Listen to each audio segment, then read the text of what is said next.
sa mga non-organization, okay, na grupo ng NASICOR. Ito yung malaking dati ng organization under Pete Ilagan na lumalaban nga ho sa mga matataas na mga bayarin sa elektrisidad.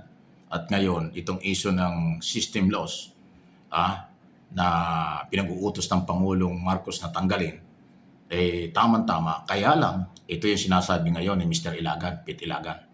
Yung kita ng Meralco at ng mga producer, yun ang mawawala at yun ang magiging kalaban. Pag hindi nagsakripisyo ang mga negosyante dahil doon sa kailang malaking kinikita dyan sa system loss na yan, abay malaking laban talaga ito. Pakinggan po niyo yung paliwanag ni Ginoong Pete Ilagan. Malaki ang nakikinikita ng Meralco ayon sa kanilang mga pahayag. Di ba nagpahayag sila na nung nakaraang taon, sila ay kumita ng 51 billion. Wow. Magkano Ito kinita? ay sa kabila ng kanilang pag-refund, Magkano yung kinita? 51 billion. Oh my goodness, the whole year. Malinis na kita ba yun? O ano ba yun? Net ba yun? O gross? Net income. Net income. Laki, Yes, 51 billion pesos. Hindi kung sa bagay, Sir Pete, wala namang kalaban ang Meralco. Di ba yung monopolyo naman ang Meralco? Talagang kikita po ang Meralco dahil wala naman po siyang kompetensya. Talaga. Kaya malaki nga ang ating mga hinaing dyan sapagkat binibigyan sila ng fixed na rate of return, yung tinatawag na weighted average cost of capital na 14.7%. Hindi naman inaalam ng ERC kung talagang ito ay umabot dyan sa cap na 14.7. Kaya kailangan talagang buksan ng libro at malaman natin kung tatanggalin nga ang systems loss, magkano ang may babawas sa kanilang kita. Kung ito talaga ay malulugi or kikita pa rin. Kasi hindi naman sila ginagarantiyahan ng ganong kalaki. Yun ay limitasyon lamang. Apo, hindi ba uubra na... Yan, no? So yan yung interview sa kanya. Wow. Ang lumalabas dito, kailangan daw silipin ang libro. So meron dapat na third party na mag-audit. Di ba? Or dapat gawin ito ng... Sino ba dapat gumawa niyan? Energy Regulatory Commission. ERC. Yan. ERC at saka Department of Energy. Sila yung sa side ng gobyerno. Okay? Pero kung merong third party na pribadong sektor, halimbawa, o anumang third party na mag-audit para malaman magkano ba ang kinikita rito ng Meralco at ng mga power producer. Kung totoo yun na ang Meralco lang daw po ay kumikita ng net na yun, ang kita nila 51 billion sa isang taon. Wow. Dahil sa system loss, galing sa mga consumer yun eh.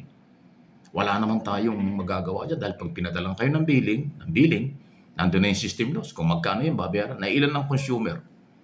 Milyon ang consumer ng Meralco. Sa Meralco pa lang yan. Paano ho dun sa mga probinsya na meron ding mga system loss na binabayaran ng mga ating kababayan? Nationwide po ito eh. Hindi lang po ito Mega Manila o Luzon. Tama yung sinabi ni Mr. Pete Ilagan. Ang magiging problema rito, pag hindi nagsakripisyo or hindi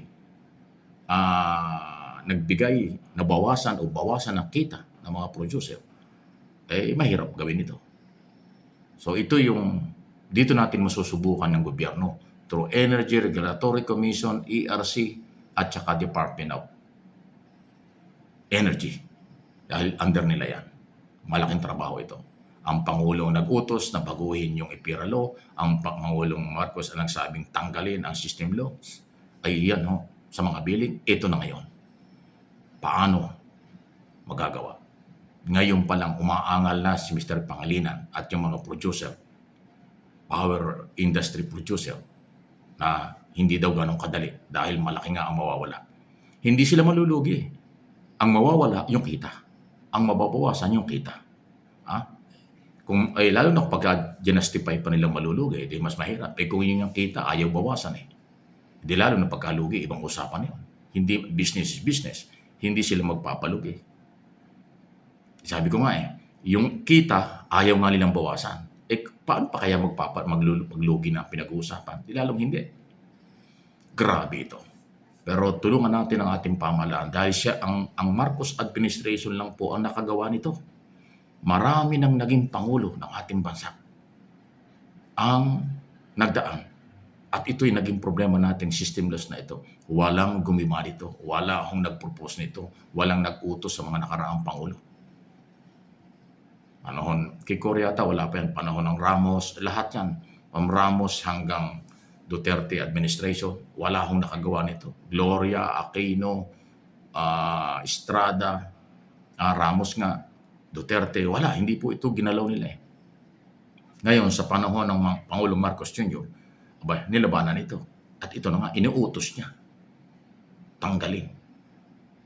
So, hindi lang yung kita ang mabawasan. Pati yung sinasabi ng mga producer na malulugi sila, yun. Mabigat. Ano ha? Pero nag-aabang dito ang mga consumer na Pilipino. At saka ang gobyerno ang lalaban dito. Susuportahan lang ng consumer. Good luck kay Secretary Garin ng Department of Energy. At saka sino ba yung bagong commissioner or chairman, chairman ng ARC, yung lalaki? Attorney San Juan ba yun? Basta meron ng bagong chairman po ng Energy Regulatory Commission. Sila yung dapat gumawa. At kung merong third party na mag-audit para malaman talaga sila ba'y gaanong kalaki ang kinikita? Sila ba'y nalulugi o kumikita ng malaki? Kasi yung sinasabing malaking kita, yun isa kailang pagdideklara. Baka yung dinideklara nila, hindi pa yun ang kinikita na, baka mas malaki yung hindi dinideklara. At kung sinasabing nalulugi, baka naman hindi totoong nalulugi. So kailangan talaga merong mag-audit dito, gobyerno o pribadong sektor o third party, para malaman magkano ang kinikita at kung may lugi, magkano ang lugi. Baka naman sinasabi, wala naman pala, para lang mo ma-justify na huwag matanggal ang system loss. Ito hong system loss na ito, damay tayo dito. Pro-government, anti-government, Marcos loyalists or Duterte supporters, lahat.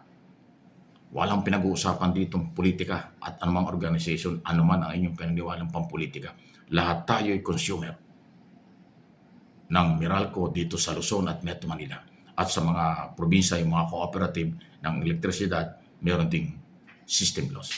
Kaya huwag tayong maghati-hati dito, maghiwa-hiwalay dito. Kailangan maging solid dito ang lahat ng consumer. Dahil pinangunahan na ng gobyerno, ang labang ito dapat tulungan para maipaliwanag. Matagal na talagang nagpapasasa sa kita ang mga negosyante dyan. Maaaring nagdideklara sila ng tama, maaaring hindi. Pero magbawas naman sila, magsakripisyo, dahil bayan muna, bago pera, bago ang sarili. Although business is business sa mga negosyante, pero gobyerno ho itong nag-umpisa dapat naman ay sundan at suportahan. Please like and share, subscribe and follow.